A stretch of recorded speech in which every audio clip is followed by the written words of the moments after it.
नमस्कार साथियों।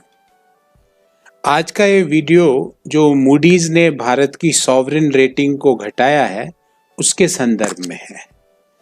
मूडीज ने भारत की सॉवरेन रेटिंग जो BAA2 थी उससे BAA3 कर दी और ये इन्वेस्टमेंट ग्रेड की न्यूनतम रेटिंग है। इन्वेस्टमेंट ग्रेड के नीचे आता है जंक ग्रेड, जिसको कचरा ग्रेड कहते हैं। तो भारत अब कचरा ग्रेड के जस्ट एक रेटिंग ऊपर है मूडीज की रेटिंग के अनुसार, सॉवरेन रेटिंग जो उन्होंने करी। और उसके कारण बताए कि मूडीज ने ये सॉवरेन रेटिंग क्यों घटाई, उसका कारण बताए। 3 प्रमुख कारण बाहर निकल के आए। नंबर 1, जो रिफॉर्म्स थे वो रिफॉर्म्स भारत की सरकार नहीं कर पाई जो उनको करने थे। नंबर 2, जो पॉलिसीज की इफेक्टिवनेस थी, जो उसमें बहुत बड़ी कमी मूडीज ने मानी है। और नंबर 3, जो फाइनेंशियल सर्विस सेक्टर जिसके अंतर्गत बैंक्स, फाइनेंशियल इंस्टीट्यूशंस, NBFCs आते हैं, फाइनेंशियल सर्विस सेक्टर में तनाव, स्ट्रेस की बात मूडीज ने इस रेटिंग डाउनग्रेड के दौरान करी। आपको यहां यह भी समझना पड़ेगा कि ये रेटिंग डाउनग्रेड के पहले मूडीज ने पूरा इंतजार किया। उन्होंने इंतजार किया कि जो अर्थव्यवस्था में कोरोना के पहले जो मंदी चल रही थी, और ये बात स्पष्टता उन्होंने अपनी रेटिंग के जो विवरण है उसमें लिखा है कि कोविड के पहले भारतीय अर्थव्यवस्था मंदी के अंतर्गत थी। तो उन्होंने पहले इंतजार किया कि इस मंदी से निपटने के लिए और जो कोविड का जो पेंडेमिक है उससे निपटने के लिए भारत की सरकार क्या क्या घोषणाएं करती है। तो उन्होंने सबसे पहले 20 लाख करोड़ की जो घोषणा थी उसका इंतजार किया, उसका अध्ययन किया, और उन्होंने माना कि ये 20 लाख करोड़ का जो घोषणा है ये भारतीय अर्थव्यवस्था को मंदी से नहीं निकाल सकती, ये नाकाफी है। इसमें जो 20 लाख करोड़ की बात की गई है वो एग्जैक्ट इंपैक्ट उसका 20 लाख करोड़ तक का नहीं है। नंबर 2, उन्होंने ये बात करी GDP के जो 2019-20 के आंकड़े थे उनका इंतजार किया कि पहले वो आंकड़े घोषित हो जाए, उसके बाद वो इस रेटिंग के बारे में अपनी राय स्पष्ट करेगी। तो मूडीज ने देखा कि 19-20 के आंकड़े जो भारत सरकार ने 4 दिन पहले घोषित किए थे उसमें 11 साल की न्यूनतम GDP है, और 2019-20 का मतलब है 1 अप्रैल 2019 से लेके 31 मार्च 2020 तक भारत की GDP जो रही वो पिछले 11 साल की न्यूनतम GDP थी। तो उन्होंने इसका भी अध्ययन किया, इसका भी वेट किया अपनी रेटिंग डाउनग्रेड के पहले।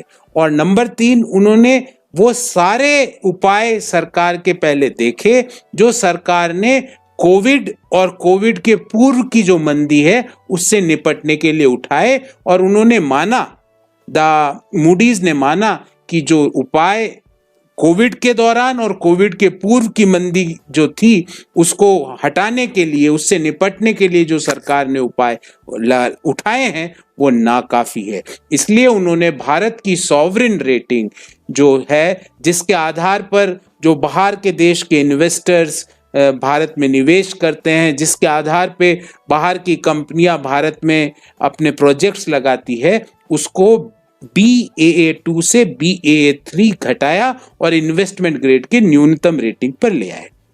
साथ ही मूडीज ने जो आउटलुक है इकोनॉमी का उसको भी नेगेटिव रखा। इसका मतलब क्या है?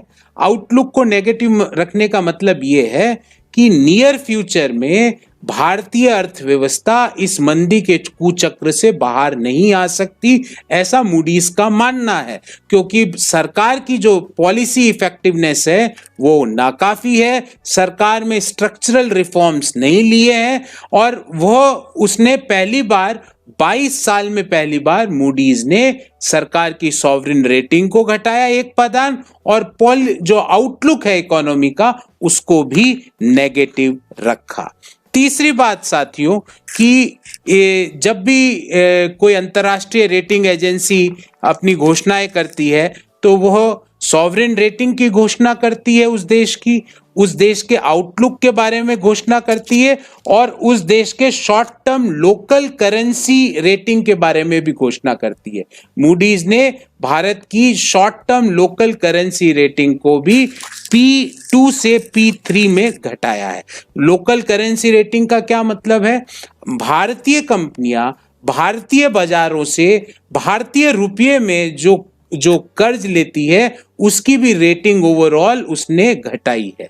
तो ये एक चिंताजनक विषय है, क्योंकि इससे ना केवल विदेशों से आने वाला इनफ्लो प्रभावित होता है, इससे ना केवल अंतर्राष्ट्रीय रेटिंग एजेंसीज भारतीय इकोनॉमी को किस नज़र से देखती है, क्योंकि वो आउटलुक में उन्होंने नेगेटिव नज़र बताई, और उन्होंने भारतीय कंपनियों द्वारा भारतीय बाजार में रुपये में जो कर्ज लेने की जो क्षमता है उसमें भी डाउनग्रेड किया, P2 से उसको P3 में किया। उसका इफेक्ट क्या पड़ा कि आज मूडीज ने जो भारत की ज्यादातर बड़ी कंपनियां थी, जिसके अंतर्गत ONGC है, TCS है, स्टेट बैंक ऑफ इंडिया है, HDFC बैंक है, एक्सिम बैंक है, NTPC है, NHAI है, गेल है, IRFC है, हुडको है, इन सब की भी, इन कंपनियों की भी रेटिंग डाउनग्रेड किया है मूडीज ने, आज किया। और जो सॉवरेन रेटिंग की घोषणा उन्होंने कुछ समय पूर्व 20-22 घंटे पूर्व उन्होंने करी थी। इसका इम्पैक्ट अब क्या होगा कि जो लोकल रेटिंग एजेंसीज है, जैसे क्रिसिल है, इकरा है, वो रेटिंग एजेंसीज भी अब इन सॉवरेन रेटिंग को आधार बना के जो रेटिंग डाउनग्रेड का सिलसिला मार्केट में चलेगा और भारतीय कंपनियों को इसका इफेक्ट झेलना पड़ेगा। इसलिए स्पष्ट तौर से मैं ये मानता हूं जो मूडीज ने कहा, आज मेरी कोई इसमें व्यक्तिगत कोई सलाह नहीं है, मूडीज ने ये माना है कि अर्थव्यवस्था में मंदी कोरोना आपदा के पूर्व में भी थी, सरकार के जो पॉलिसी इफेक्टिवनेस में कमी है, सरकार के जो सुधार के जो कार्यक्रम है वो बिल्कुल वो सुधार के कार्यक्रमों को लागू नहीं करवा पा रही है, और नंबर 3 फाइनेंशियल सेक्टर में स्ट्रेस है। तो जो हम बात कहते थे कि आप आत्मनिर्भर बनने के चक्कर में देश को बना रहे हो कर्ज निर्भर, और देश को कर्ज निर्भर बनाने के चक्कर में बैंक और NBFCs हो रहे हैं परमात्मा निर्भर, क्योंकि पिछले 1 साल में हमने देखा कि देश के 2 बैंक PMC बैंक और यस बैंक परमात्मा को सिधार गए, और आप स्वयं, सरकार स्वयं सूट बूट के निर्भर हो चुकी है। 1-2 आंकड़े जो पिछले 5-6 साल के हैं, ये मूडीज की रेटिंग के संदर्भ में आप लोगों के सामने रखना चाहता हूं। पहला आंकड़ा मैं ये रखना चाहता हूं कि जो पिछले 6 साल में जो टोटल नंबर ऑफ फ्रॉड्स हुए बैंकिंग इंडस्ट्री में, वो 2,70,000 करोड़ के हुए। ये एक बहुत बड़ा नंबर है। NPAs जो थे, जो 30 जून 2014 को देश के सारे बैंकों के NPA 2,24,000 करोड़ थे, जो 31 मार्च 2020 को 9.5 लाख करोड़ पे आ चुके हैं। और जो बट्टे खाते में डालने की जो प्रथा है, हमने देखा नीरव मोदी और मेहुल चौकसी के भी जो बोरोइंग थी उसको बैंकों ने बट्टे खाते में डाल दिए 9,000 करोड़ से ज्यादा रुपए। तो टोटल पिछले 6 साल में 6,66,000 करोड़ रुपए के विलफुल डिफॉल्टर्स के लोन बैंकों ने बट्टे खाते में डाले। तो फ्रॉड, बट्टे खाते की प्रथा और NPAs का 4.25 गुना से ज्यादा बढ़ जाना, इन सब चीजों को मूडीज ने अपनी रेटिंग डाउनग्रेड का कारण बताया, ये कहते हुए कि भारत के बैंकिंग और NBFC सेक्टर में स्ट्रेस है।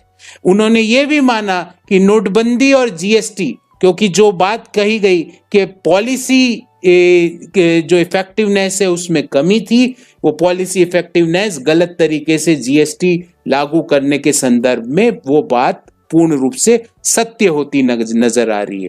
उन्होंने ये भी माना कि जो बड़े रिफॉर्म्स थे भारतीय अर्थव्यवस्था में जो उठाने थे, जिससे कि कोरोना के पूर्व की मंदी को हटाने की बात कही जा रही थी, वो कदम नहीं उठाए गए।